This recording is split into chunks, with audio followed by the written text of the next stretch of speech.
సాయికృష్ణ హత్యని పిలుస్తాం, హత్యతో కాదు.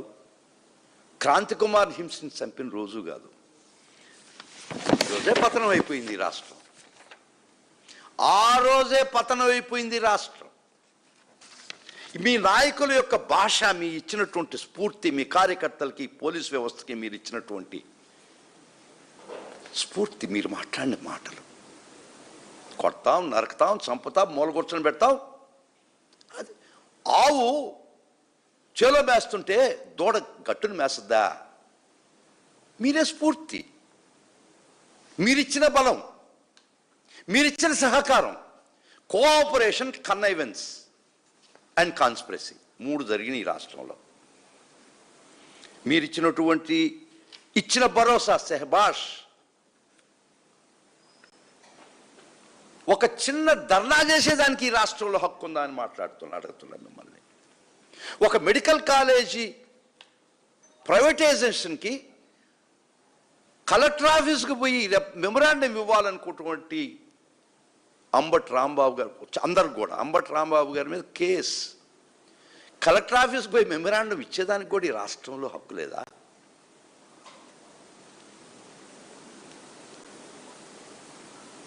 కాబట్టి మా నాయకుడు అక్కడికి పోయిన తర్వాత షేక్ అయింది. షేక్. అప్పుడు దాకా ఆ వ్యవహారాన్ని ఎట్ట మభ్యపరచాలన్నట్టు ప్రయత్నిస్తున్నటువంటి వ్యవస్థలు. మా నాయకుడు పోయిన తర్వాత షేక్ అయ్యి కదలికి వచ్చింది. ఏందయ్యా మీరు చేసిన పని అయినా కూడా ఒక దొంగ పోలీసు ఇద్దరు ఒకనే ఉంటారా? నేరస్తుని ఒక పోలీస్ ఆఫీసర్ నేరస్తుని విచారించేది ఇంకో పోలీస్ ఆఫీసరా?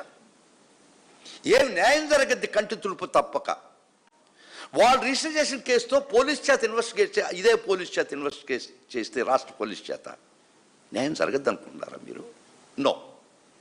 ఇది ఖచ్చితంగా ప్రతి ఒక్క కేసులో కూడా ఈ పోలీస్ వ్యవస్థ డైరెక్ట్గా ఇన్వాల్వ్ అయినటువంటి కస్టోడియల్ డెత్స్ అన్నిట్లో కూడా సిబిఐ ఇన్వెస్టిగేషన్ జరిగితే న్యాయం జరగదు. That's the only alternative. తూతు మంత్రం వేసి ఈరోంత పొంగు చల్లారిన తర్వాత నీళ్లు చల్లి మ్యాటర్స్ డస్ట్ సెటిల్ అయిపోయిన తర్వాత మీ ఇష్టం వచ్చినట్టు చేస్తారు ఇన్వెస్టిగేషను. దీన్ని నమ్మమంటారా? బాబు సీరియస్, దీన్ని నమ్మదామా?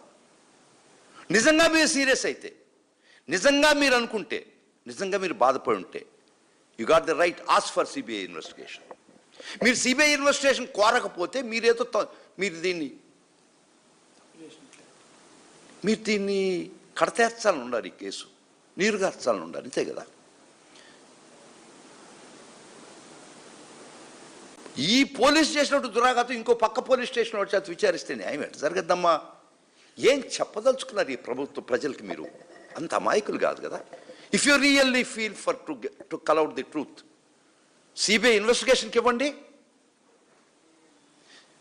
సాతాకులంలో మదురై, చెన్నైలో ఎంతమంది పోలీసు ఉరి శిక్ష పడి సిబిఐ ఇన్వెస్టిగేట్ చేసింది కాబట్టి ఒక కస్టోడియల్ డెత్లో.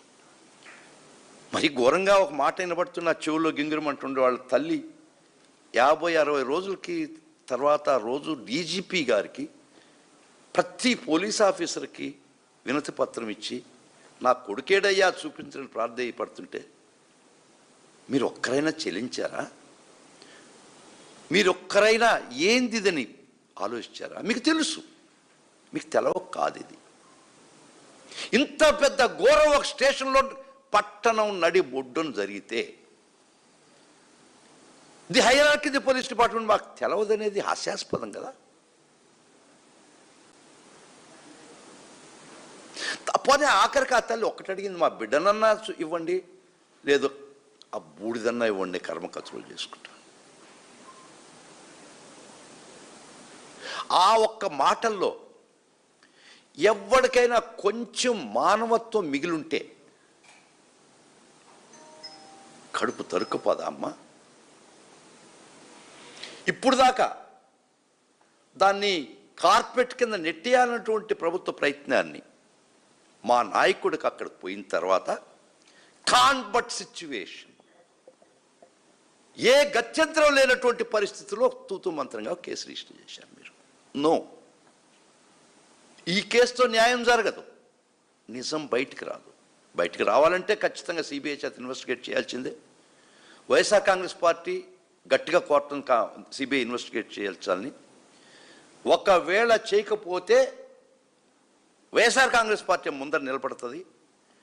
దీన్ని సిబిఐ ఇన్వెస్టిగేట్ చేయించడానికి న్యాయపరంగా ప్రతి ఒక్క ప్రయత్నం మా లీగల్ టీం తీసుకుంటుంది. విత్ అన్న కూడా చెప్తాడు ఇప్పుడు. ఆ రోజే మేము ఆ పిల్లగాడు ఆత్మకు శాంతి చేసిన దాని మీద ఎంత ట్రోలింగ్ అయ్యా. వాడు అటు ఉంటాడు ఇటు ఉంటాడే, ఏమో తెలియదు నాకు ఎన్ని కేసులు ఉన్నాయో. నిజంగా కూడా అఫెండర్ ఉంటాడు. మీరు పట్టుకొచ్చి చిత్రం చేసి కొట్టి చంపేస్తారా? న్యాయం కదా? అడిగేవాడు లేడని కదా మిమ్మల్ని. ప్రజలు కానీ గొంతెత్తితే వాడిని రథచక్రాల కింద నలిపేస్తున్నారు, పోలీస్ కేసులతో పెట్టి చంపేస్తున్నారు, మీరు హింసిస్తున్నారు రకరకాల. అందుకని నోరు ఎత్తేవాడు లేడు. సో ఈ విధమైనటువంటి పరిస్థితుల్లో సోషల్ మీడియా అణచడానికి చాలా ఎక్కువ ప్రయత్నించారు, మీకు అందరికీ తెలుసు. తర్వాత మేధావుల మీద పడ్డారు, ఇప్పుడు సామాన్యుల మీద పడ్డారు, అదంతా మీకు తెలిసిన విషయం. ఈ విధమైనటువంటి పరిస్థితుల్లో we got the only one alternative of means and ఇదే కంటిన్యూ అయితే ఈ ప్రజలకు జరిగే అన్యాయాలు ఒక్క మాట చెప్తానండి, ఏం అవద్ది ఇదే కంటిన్యూ చేస్తే. When the police, an institution sworn to protect the public, here it is transformed into private enforcement vicar of the political party. దీనివల్ల democracy does not merely slide but it fractures. Democracy అనేది టోటల్గా అంతమయ్యేటువంటి పరిస్థితి.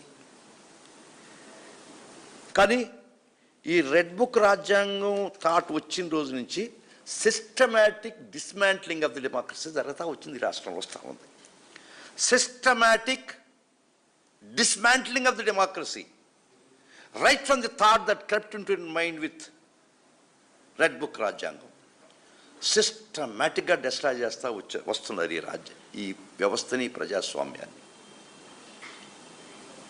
ఇంక ఈ రాష్ట్రంలో సామాన్యుడు బతికే పరిస్థితి లేదు. ఒక్క 77లో ఇందిరాగాంధీని కొద్ది రోజులేదో ఎమర్జెన్సీని పెట్టి ఇంత జనబాహుళ్యం మీద ఈ విధంగా చేయలేము. అటువంటి అంకె చుక్కలు చూపించారు ఈ ప్రజాస్వామ్యంలో ప్రజలు. You cannot escape that, but it's a dooms day at a later date. But ఈ లోపల మీరు చేసే దురాగతాలకి దానికి మార్గం ఏంటంటే ప్రజలతో మీకు చెప్తున్న మీడియా మిత్రుల ద్వారా establish legal defence networks. Legal defence నెట్వర్క్ని ఎస్టాబ్లిష్ చేస్తాం. వైఎస్ఆర్ కాంగ్రెస్ పార్టీ మా అధినాయకుడు మమ్మల్ని ఆదేశించాడు. దాన్ని కార్యరూపంగా తీసుకోవాల్సినటువంటి working president for legal cell and president for legal cell, it is I think that they would start it immediately. Legal defence networks మొదలు పెడతాం. Form massive coalition of pro bono lawyers to provide 24 emergency legal service targeted to opposition leaders, activities and citizens. We must fight, the YSR Congress party would fight every arbitrary arrest, illegal detention and fabricated charge in the courts. This is what our leader మా అధినాయకుడు మాకు ఇచ్చినటువంటి దశ నిర్దేశించినటువంటి రెండు. Document and digitalise accountability, expose the truth, power thrives in the darkness. చీకటిలోనే ఈ నియంతృత్వం పెరగద్ది, చీకటిలోనే ఈ నియంతృత్వం విరాజిల్లుతుంది. ప్రతి పౌరుడు ఒక సాక్షిగా నిలబడదాం. ప్రతి పౌరుడు, every citizen must become a witness. And we should systematically document political overreach through video recordings. Video recordings ఎక్కడ ఏమి చేస్తున్నా కూడా పోలీసు ఓవర్రీచ్ కైండ్లీ ప్రతి ఒక్కరికి ఈరోజు స్మార్ట్ ఫోన్ వాళ్ళ చేతిలో ఉంది. ఎవరినైనా జీపెక్కిస్తున్నా అరెస్ట్ చేస్తున్నా చేసినా అది ఇల్లీగల్ అరెస్ట్. మీరు వీడియో రికార్డ్ చేయండి, మాకు పంపించండి. Centralised command we are trying to start, but establish చేస్తాం. First step we are going to start it 24/7. అది కొత్తగా ఏం లేదు, కానీ సుదర్శన్ రెడ్డి గారు 24/7 పాపం ఆ చెవుల్లోంచి రక్తం గారిపోయింది దాకా రోజు రాత్రి 2 గంటలు 1 గంటల దాకా ఫోన్లు వస్తూనే ఉన్నాయి.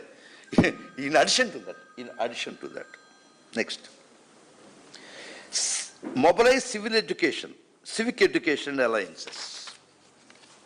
మేము బ్రాడ్ ప్యాటర్న్లో non partisan alliance across the civil society తీసుకురావాలని ప్రయత్నం చేస్తున్నాం. పార్టీలకు అతీతంగా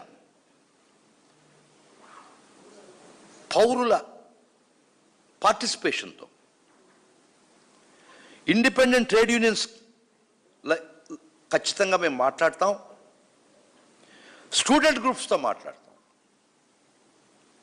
ప్రొఫెషనల్ బాడీస్తో మాట్లాడతాం, పబ్లిక్ని ఎడ్యుకేట్ చేస్తాం వాళ్ళ ఫండమెంటల్ ప్రాథమిక హక్కుల్ని. తర్వాత డిమాండ్ ఇన్స్టిట్యూషనల్ సపరేషన్, అది లాంగ్ టర్మ్ స్ట్రక్చర్ సపరేషన్ అనుకోండి.